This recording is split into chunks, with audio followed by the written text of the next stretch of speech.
മുത്തശ്ശനാണെങ്കില് ആദർശനോട് പറയുന്നുണ്ട്, മോനെ നീ ദേവയാനി കൊടുത്ത 50 ലക്ഷം രൂപ മോളുടെ അക്കൗണ്ടിലോട്ട് ഇട്ടോ. ഇല്ല മുത്തശ്ശ, ചെക്ക് കയ്യിലുണ്ട്. ഞാനെന്തായാലും അത് അമ്മയ്ക്ക് തിരികെ കൊടുക്കാന്നാ കരുതുന്നേ.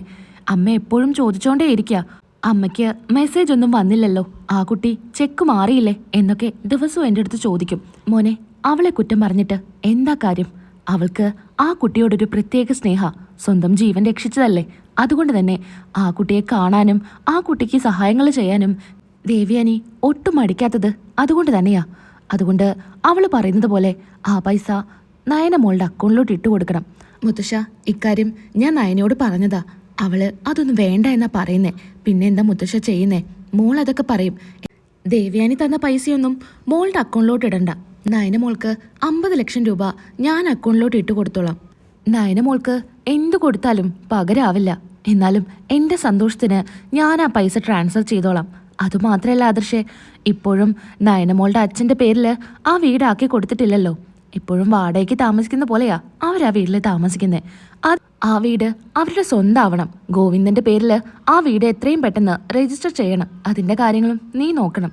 അത് ശരിയാ മുത്തശ്ശ, ഞാനും കരുതിയതാ ആ വീട് അവരുടെ പേരിലാക്കി കൊടുക്കണമെന്ന്. അതെല്ലാം ഞാൻ ചെയ്തോളാം. വേണ്ട, അതൊക്കെ മോൾക്ക് വേണ്ടിയിട്ട് ഞാനാ ചെയ്യുന്നേ. അതുമാത്രമല്ല, ഞാനൊരു കാര്യം കൂടെ തീരുമാനിച്ചിട്ടുണ്ട്. എന്താ മുത്തശ്ശ? എന്താ? നമ്മൾ തുടങ്ങാൻ പോകുന്ന പുതിയ ബ്രാഞ്ച് ഉണ്ടല്ലോ, അത് നയന മോളുടെ പേരിലാണ് തുടങ്ങുന്നത്. അതിന്ന് കിട്ടുന്ന എല്ലാ പ്രോഫിറ്റും ഇനി നയനയ്ക്കുള്ളതാ. മോൾ ഓക്കെ ആയതിനു ശേഷം അതിൻ്റെ എല്ലാ നടത്തിപ്പും മോള് തന്നെ നോക്കട്ടെ. ഇനി മോൾ ഇവിടെ ചുമ്മാ ഇരിക്കുന്നതിൽ ഒരു അർത്ഥവുമില്ല. ഒരുപാട് കഴിവുള്ള പെൺകുട്ടിയാ നയന. അത് നമ്മൾ കണ്ടില്ല എന്ന് നടിക്കരുത്. മോൾ ഒരു കലാകാരിയാ. ഒരുപാട് ഡിസൈൻസ് ഒക്കെ വരച്ചത് നമുക്ക് തന്നെ എത്ര കോടികളാ ലാഭം കിട്ടിയിട്ടുള്ളത്. അതുകൊണ്ട് തന്നെ അവളുടെ ഇഷ്ടത്തിന് അത് നമുക്ക് വിട്ടുകൊടുക്കാം. മുത്തശ്ശൻ പറഞ്ഞത് ശരിയാ. എന്തായാലും അവള് തിരിച്ച് അനന്തപുരിലോട്ട് വന്നതിന് ശേഷം അവളിവിടെ ചുമ്മാ ഇരുത്തരുതെന്ന് തന്നെയാ എൻ്റെയും തീരുമാനം. എന്നാ മുത്തശ്ശനെടുത്ത തീരുമാനം അതിനോട് ഞാൻ 100% യോജിക്കുന്നുണ്ട്. അവൾക്ക് ഡിസൈൻ ചെയ്യാനൊക്കെ ഒരുപാട് ഇഷ്ടാ. എന്നാ മുത്തശ്ശൻ പറഞ്ഞ പോലെ ഒരു ജ്വല്ലറി ഒന്നും അവളുടെ പേരിൽ എഴുതി വെക്കുന്നതിനോട് അവൾക്ക് തീരെ യോജിപ്പുണ്ടായിരിക്കില്ല എന്നാ എനിക്ക് തോന്നുന്നേ. അതൊക്കെ മോളോട് ഞാൻ പറഞ്ഞോളാം. മോളെ കാണാൻ വേണ്ടി ഞാൻ പോകുന്നുണ്ട്. കുറേ ദിവസമായില്ലേ മോളെ കണ്ടിട്ട്. ഇടയ്ക്കിടയ്ക്ക് പോയി കാണണമെന്നൊക്കെയുണ്ട്. ആരോഗ്യസ്ഥിതി അതിന് സമ്മതിക്കുന്നില്ല. എന്തായാലും ഞാനും വസുന്ധരയും ഇന്ന് തന്നെ മോളെ കാണാനായിട്ട് പോകുന്നുണ്ട്. ഇക്കാര്യങ്ങളെല്ലാം നേരിട്ട് തന്നെ ഞാൻ നയനമോളോട് പറഞ്ഞോളാം എന്ന് മുത്തശ്ശൻ ആദർശിൻ്റെ അടുത്ത് പറയുന്നുണ്ട്. ശരി മുത്തശ്ശ, ഞാനെന്തായാലും ഓഫീസിലോട്ട് ഇറങ്ങട്ടെ. നയനയുടെ അടുത്ത് പോയിട്ട് വേണം എനിക്ക് നേരെ ഓഫീസിലോട്ട് ചെല്ലാൻ. ആ മോനെ, മോൾക്ക് നല്ല പരിഗണന കൊടുക്കണം. അമ്മയേക്കാൾ കൂടുതൽ നീ മോളെ സ്നേഹിക്കണം. അവൾക്കൊരു കുറവുണ്ടാവരുത്. ഇല്ല മുത്തശ്ശ, എല്ലാ കാര്യങ്ങളും ഞാൻ നോക്കുന്നുണ്ട് എന്നും പറഞ്ഞ് ആദർശ് പോകുന്നുണ്ട്. ഇതെല്ലാം ജലജ മാറി നിന്ന് കേൾക്കുന്നുണ്ടായിരിക്കും. ജലജയാണെങ്കിൽ അതപ്പം തന്നെ ദേവിയാനിയോടും ജാനകിയോടും പോയി പറയുന്നുണ്ട്. ഏട്ടത്തി, എനിക്കൊരു കാര്യം പറയാനുണ്ട്. എന്താ ജലജെ? എന്താ കാര്യം? അല്ല, ഏട്ടത്തി ഇത് കേൾക്കുമ്പോൾ ഞെട്ടും. നീ കാര്യം പറ. നീ ഇങ്ങനെ അതും ഇതും പറയാതെ എന്താ കാര്യം എന്നുള്ളത് തെളിച്ചു പറ. ഏട്ടത്തി, ആ നയനയ്ക്ക് പുതിയതായി തുടങ്ങാൻ പോകുന്ന ബ്രാഞ്ച് കൊടുക്കാനാ അച്ഛൻ്റെ ഉദ്ദേശം. അവളുടെ പേരിലാ അത് തുടങ്ങുന്നതെന്നാ അച്ഛൻ പറയുന്നേ. നീ എന്തൊക്കെയാ ജലജയെ പറയുന്നേ? അങ്ങനെയൊന്നും ഉണ്ടാവാനുള്ള ഒരു വഴിയുമില്ല. അച്ഛൻ അങ്ങനെയൊന്നും ചെയ്യില്ല. ഒരാൾക്ക് മാത്രമായിട്ട് അച്ഛൻ അങ്ങനെയൊക്കെ കൊടുക്കോ? ഞാൻ എൻ്റെ ചെവി കൊണ്ട് കേട്ടതാ അവർ സംസാരിക്കുന്നത്. തുടക്കം തൊട്ട് സംസാരിക്കുന്നൊന്നും ഞാൻ കേട്ടില്ല. പിന്നെ ഇതൊക്കെ ഞാൻ കറക്റ്റായിട്ട് കേട്ടതാ. ഈ അച്ഛനും ആദർശനും ഇതെന്തിൻ്റെ കേടാന്നാ ഞാൻ ആലോചിക്കുന്നേ. ഇങ്ങനെയൊക്കെ ചെയ്യാൻ അവൾ എന്താ നമ്മുടെ ഈ കുടുംബത്തിന് വേണ്ടി ചെയ്തിട്ടുള്ളത്? അത് മാത്രല്ല ഏട്ടത്തി, ആ വീടുണ്ടല്ലോ, അത് ആദർശ് എടുത്തു കൊടുത്തതാണെന്നല്ലേ പറഞ്ഞത്. അത് മുത്തശ്ശൻ പേരിലാക്കി കൊടുക്കുക. എല്ലാം കൂടെ അവർക്ക് കോളടിച്ചു. ഏട്ടത്തി, ഇത് വെറുതെ വിടാൻ പാടില്ല കേട്ടോ. ഇവിടെ നയന മാത്രമല്ല മരുമകളായിട്ടുള്ളത്. അനാമിക മോളും ഇവിടുത്തെ മരുമകളാ. അവൾക്കെന്താ ഇതുപോലൊന്നും കൊടുക്കാത്തെ? എപ്പോഴും ഈ നയനയ്ക്ക് മാത്രമേ മുത്തശ്ശൻ എല്ലാ കാര്യങ്ങളും ചെയ്യുന്നുള്ളൂ. അതത്ര ശരിയായിട്ടുള്ള കാര്യമായിട്ട് എനിക്ക് തോന്നുന്നില്ല. ജാനകി, നീ വിഷമിക്കാതിരിക്കുക. നയനയ്ക്ക് അങ്ങനെ അച്ഛൻ കൊടുക്കുന്നുണ്ടെങ്കിൽ അതെല്ലാവരോടും പറയും. ആ സമയത്ത് നമുക്ക് പ്രതികരിക്കാം. അല്ലാതെ ഇത് കേട്ടതൊക്കെ പോയി ചോദിച്ചാൽ അച്ഛൻ്റെ സ്വഭാവം അറിയുന്നതല്ലേ. നിങ്ങൾക്കൊക്കെ അറിയാലോ, എൻ്റെ മോൻ ഇപ്പോഴും മൂർത്തീസ് ജ്വല്ലറിയിലെ വേറൊരു സ്റ്റാഫായിട്ടാണ് ജോലി ചെയ്യുന്നത്. അവൻ ഇന്നേ വരെ ഒരു ബ്രാഞ്ച് നോക്കാൻ പോലും ഏൽപ്പിക്കുന്നില്ല. അതൊന്നും നീ കൂടുതൽ പറയണ്ട. നിന്റെ മകൻ എന്തൊക്കെയാ ഇവിടെ കാട്ടിക്കൂട്ടിയെന്ന് എല്ലാവർക്കും അറിയാം. അതുകൊണ്ട് തന്നെയാ ബ്രാഞ്ച് ഒന്നും നോക്കാനായിട്ട് അഭിയെ ഏൽപ്പിക്കാത്തത്. ഇനിയിപ്പോ അതിന് നീ എന്തൊക്കെ പറഞ്ഞാലും നിന്റെ ഭാഗത്ത് ഞങ്ങൾ നിൽക്കില്ല. ഏട്ടത്തി, എനിക്ക് എന്തൊക്കെയോ സംശയങ്ങളൊക്കെ തോന്നുന്നുണ്ട്.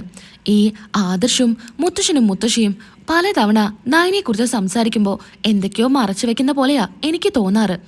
ഇനി നമ്മളറിയാതെ എന്തെങ്കിലുമൊക്കെ നടന്നു കാണോ? ഇനി അവള് പ്രഗ്നന്റ് ആയിരിക്കോ?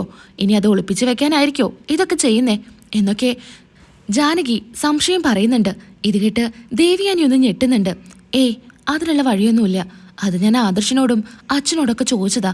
അവരങ്ങനെയൊന്നും ഇല്ല എന്നാ പറഞ്ഞത്. അത് ചിലപ്പോൾ ഏട്ടത്തി അറിഞ്ഞു കഴിഞ്ഞാലേ പ്രശ്നമാക്കിയാലോ എന്ന് കരുതിയിട്ടായിരിക്കും ഏട്ടത്തിയോട് പറയാത്തെ. ആ കുഞ്ഞിനെ കളയാനായിട്ട് ഏട്ടത്തി പറഞ്ഞാലോ എന്ന് കരുതി ഈ സമയത്ത് ഏട്ടത്തിയോട് പറയാതിരിക്കുന്നതായിരിക്കും. പിന്നെ ഏട്ടത്തിയുടെ ഇപ്പോഴത്തെ സാഹചര്യത്തിൽ ഇതുപോലുള്ള കാര്യങ്ങളൊക്കെ പറഞ്ഞാൽ ഏട്ടത്തിയുടെ അസുഖം കൂടുമോ എന്നൊക്കെ കരുതി അവർ മറച്ചു വെക്കുന്നതും ആയിരിക്കും. എന്തായാലും എനിക്കതാ സംശയം.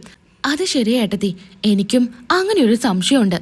അന്ന് അനാമിക മോള് അവളെ പിടിച്ച് തള്ളിയപ്പോഴേക്കും നന്ദുവിന് ഇത്രയും ദേഷ്യം വരാനും ആ സമയത്ത് തന്നെ അവരുടെ സംസാരത്തിൽ നിന്ന് എനിക്ക് എന്തൊക്കെയോ തോന്നിയിരുന്നു.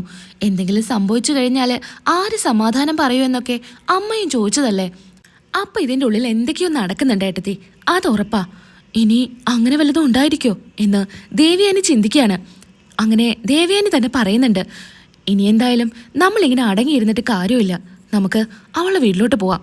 അവളോട് തന്നെ നേരിട്ട് ചോദിക്കണം എന്ന് ദേവിയാനി പറയുന്നുണ്ട്. ഏട്ടത്തി, നമ്മൾ പോയി ചോദിച്ചാല് അവള് സത്യങ്ങളൊക്കെ പറയോ?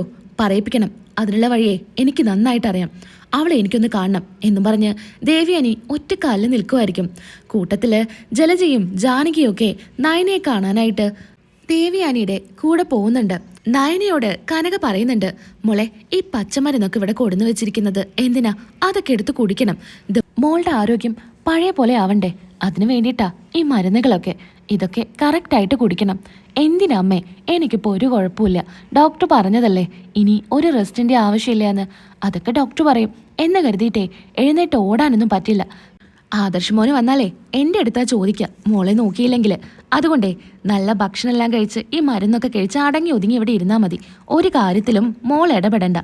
മോളെ, നന്ദുവിൻ്റെ കാര്യത്തിൽ എന്തെങ്കിലും ഒരു തീരുമാനം എടുക്കണ്ടേ? അമ്മ എന്താ പറയുന്നേ? അല്ല, അവളുടെ കല്യാണം എത്രയും പെട്ടെന്ന് നടത്തണം. അതിന് നന്ദുവിൻ്റെ ഇഷ്ടം കൂടെ നോക്കണ്ട അമ്മേ. നമ്മുടെ ഇഷ്ടത്തിന് കല്യാണക്കാരൻ പറഞ്ഞാൽ അവള് സമ്മതിക്കോ? അവളെ സമ്മതിപ്പിക്കണം മോളെ. അല്ലെങ്കിൽ വീണ്ടും അനാമിക വന്ന് പ്രശ്നം ഉണ്ടാക്കും. നന്ദുവായിട്ട് വീണ്ടും അടുപ്പാണെന്നൊക്കെ പറഞ്ഞ് അവൾക്കും അതൊരു പേരുദോഷ. അതിനു മുൻപേ അവളുടെ കല്യാണം നടത്തണം. മോളെന്തായാലും നന്ദുവിൻ്റെ അടുത്തൊന്ന് സംസാരിക്കണം. ഞാൻ പറഞ്ഞു കഴിഞ്ഞാൽ അവൾക്ക് എന്നോട് ദേഷ്യമായിരിക്കും. ആ അമ്മേ, ഞാൻ നന്ദുവിനോട് പറഞ്ഞു നോക്കാം എന്ന് നയന പറയുന്നുണ്ട്. കനക അങ്ങനെ ഗോവിന്ദന് ചായയുമായിട്ട് പുറത്തോട്ട് വരുന്നുണ്ട്. ഗോവിന്ദൻ പുറത്തിരിക്കുമായിരിക്കും. ഗോവിന്ദേട്ടാ, ചായ ഇതാ, ചായ കുടിക്ക്. നന്ദുട്ടൻ എവിടെ? അവളിപ്പോൾ പുറത്തോട്ടൊന്നും കാണുന്നില്ലല്ലോ. അവളിപ്പോൾ ഏത് നേരം ആ റൂമിലാ. എന്നാ അനി വന്ന് ആ പ്രശ്നങ്ങളൊക്കെ ഉണ്ടായതിന് ശേഷം മോൾ ആകെ വിഷമത്തിലാ. അവളിപ്പോൾ റൂമിലൊരു ബുക്കും പിടിച്ചിരിക്കും. എന്തെങ്കിലുമൊക്കെ കഴിക്കാനായിട്ട് വിളിച്ചാൽ വന്ന് കഴിച്ച പോലെ ഭാവിച്ചങ്ങ് പോവും. അവളെ ഓർക്കുമ്പോഴാ എനിക്ക് സങ്കടം. എത്രയും വേഗം അവൾക്ക് പറ്റിയ ഒരു ചെറുക്കനെ കണ്ടുപിടിക്കണം എന്നൊക്കെ ഗോവിന്ദനോട് കനക പറയുമ്പോഴായിരിക്കും ഒരു കാറ് വന്ന് നിൽക്കുന്നത്. നോക്കുന്ന സമയത്ത് ദേവിയാനി ആയിരിക്കും. ദേവിയാനി കണ്ട് ഞെട്ടി നിൽക്കുമായിരിക്കും കനക. ഗോവിന്ദേട്ടാ, ആദർശിന്റെ അമ്മയാണല്ലോ. ഇനി വല്ല പ്രശ്നമായിട്ട് വരുമായിരിക്കോ? അതൊന്നും ആയിരിക്കില്ല എന്ന് ഗോവിന്ദൻ പറയുന്നുണ്ട്. അങ്ങനെ ദേവിയാനി ഇവരുടെ അടുത്തോട്ട് വരികയാണ്.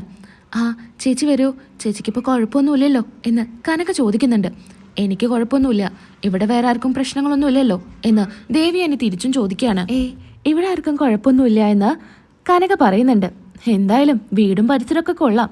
ഇതിപ്പോ സ്വന്തം പേരിലായല്ലോ അല്ലേ? ഇല്ല, സ്വന്തം പേരിലൊന്നും അല്ല, ആദർശം എടുത്ത് തന്നേ ഉള്ളൂ.